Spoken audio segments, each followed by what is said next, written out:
গর্ভবতী হওয়ার পর থেকে সতর্কতার শেষ নেই, তবে যখন দিনের পর দিন মাসের পর মাস চলে যায় এক একটা সময়ে এক এক ধরনের সতর্কতা অবলম্বন করতে হয় গর্ভবতী মায়েদের।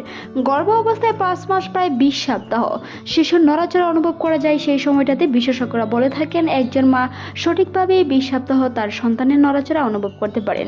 বাম পাশ হয়ে ঘুমানো সবচেয়ে ভালো। সেই সময় ডেভেলপমেন্ট ও বিকাশ বৃদ্ধি খুবই তাড়াতাড়ি হয়, তাই সেই সময়ে বাম পাশ হয়ে ঘুমালে শিশু সঠিকভাবে অক্সিজেন নিতে পারে এবং রক্ত প্রবাহ ঠিক থাকে।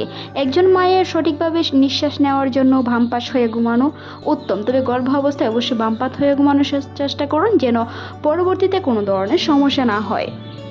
কোনো বস্তু বহন না করে এবং পুষ্টিকর খাবার খাওয়ার প্রতি বিশেষ নজর দিতে হবে এই 5 মাস সময়ে, কারণ এ সময় বেশি স্পাম স্পট হয়, তাই আরামদায়ক পোশাক পরিধান করুন। সেই সময়ে ক্যালসিয়াম ও আয়রনযুক্ত খাবার, ফল, প্রচুর পরিমাণে পানি পান করুন। এ সময় মায়েদের কোষ্ঠকাঠিন্য দূর করতেও গর্ভ অবস্থায় পানির বিকল্প নেই, অন্ততপক্ষে 3 থেকে 4 লিটার পানি পান করার চেষ্টা করুন। এর সাথে অবশ্যই নিয়মিত চিকিৎসকের পরামর্শ অনুযায়ী নিয়মিত চেক আপ ও টিকাদান নিশ্চিত করতে হবে। সেই সময়ে 5 মাসের সতর্কতা ও আরও বিশেষ কিছু রয়েছে, তারই মধ্যে একটি হচ্ছে শোয়ার পজিশন। গর্ভ অবস্থায় এই সময়ে জরায়ুর আকার বড় হতে থাকে, তাই পিঠের উপর ভর দিয়ে না শুয়ে বাম পাশ হয়ে শুয়ে বা ঘুমানোর চেষ্টা করুন, যেটি আপনার পরবর্তীতে নর্মাল ডেলিভারিতেও সহায়তা করে। এতে করে রক্ত সঞ্চালন বাড়ে ও গর্ভ অবস্থায় ভালো পজিশনে ঘুম দেয়। মনে রাখতে হবে বাড়ি কাজ করা থেকে অবশ্যই এড়িয়ে চলুন। বাড়িজাত বস্তু তোলা, দীর্ঘ সময় দাঁড়িয়ে থাকা বা পেটে চাপ লাগিয়ে এরকম কাজ করা থেকেও বিরত থাকতে হবে।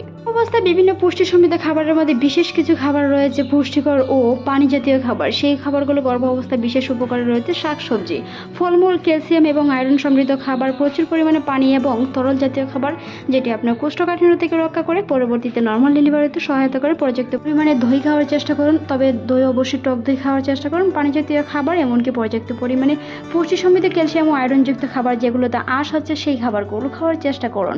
শারীরিক লক্ষণ পর্যবেক্ষণ করার সাথে সাথে অবশ্যই শিশুর নড়াচড়া খেয়াল রাখতে হবে। হঠাৎ বাচ্চার নড়াচড়া কমে গেলে বা পেটে তীব্র ব্যথা হলে অবশ্যই দ্রুত চিকিৎসকের পরামর্শ নিতে হবে, কারণ সেই সময় যে কোনো ধরনের বিপদ সংকেত আসতে পারে। সেই সময়ে পর্যাপ্ত পরিমাণে শুয়ে বসে না থেকেও হাঁটাহাঁটি করার চেষ্টা করুন। পর্যাপ্ত পরিমাণে শুয়ে বসে থাকলে বাচ্চার মাথা অনেক সময় বড় হয়ে যায়, ওজন বৃদ্ধির কারণে নর্মাল ডেলিভারি হয় না, তাই সেই বিষয়গুলো অবশ্যই খেয়াল রাখতে হবে। গর্ভ অবস্থায় প্রায় 5 মাসের শিশুর নড়াচড়ার বৃদ্ধি বিকাশটা অনেক বেশি হয়ে থাকে। শিশু এখন অনেক বেশি সঞ্চারিত হাত পা ছোড়া এবং মুচড়ানোর মতো ডিপ লঞ্জি খাওয়ার মতো নড়াচড়া মা কিছুটা বুঝতে পারবে। প্রজাপতি ফরফর ওড়ার মতো কিছু অনুভূতি হতে পারে।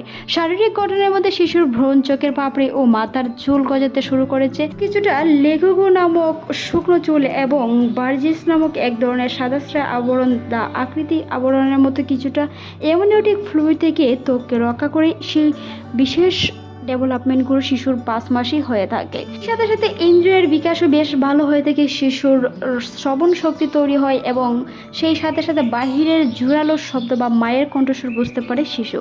গর্ভ অবস্থায় 5 মাসের পর থেকেই সন্তান সকল অনুভূতি বুঝতে পারে, তাই গর্ভ অবস্থায় দুশ্চিন্তা এবং কান্নাকাটি করা থেকেও বিরত থাকুন।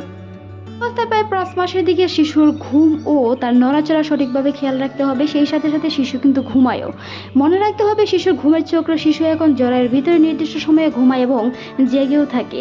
মায়ে অনেক সময় নড়াচড়া না করলে দুশ্চিন্তা হতে পারে, তবে সেই বিষয়গুলো খেয়াল রাখতে হবে। সন্তান নির্দিষ্ট সময়ে নড়াচড়া করবে, তবে বেশি সময় ধরে নড়াচড়া না করলে বাম পাশ হয়ে শুয়ে চেষ্টা করুন নড়াচড়াটি খেয়াল রাখার। ভিডিওটি এই পর্যন্ত ভালো লাগলে সাবস্ক্রাইব করুন, সেই সাথে আপনার মতামত অবশ্যই জানান। এতক্ষণ দেখার জন্য অসংখ্য ধন্যবাদ।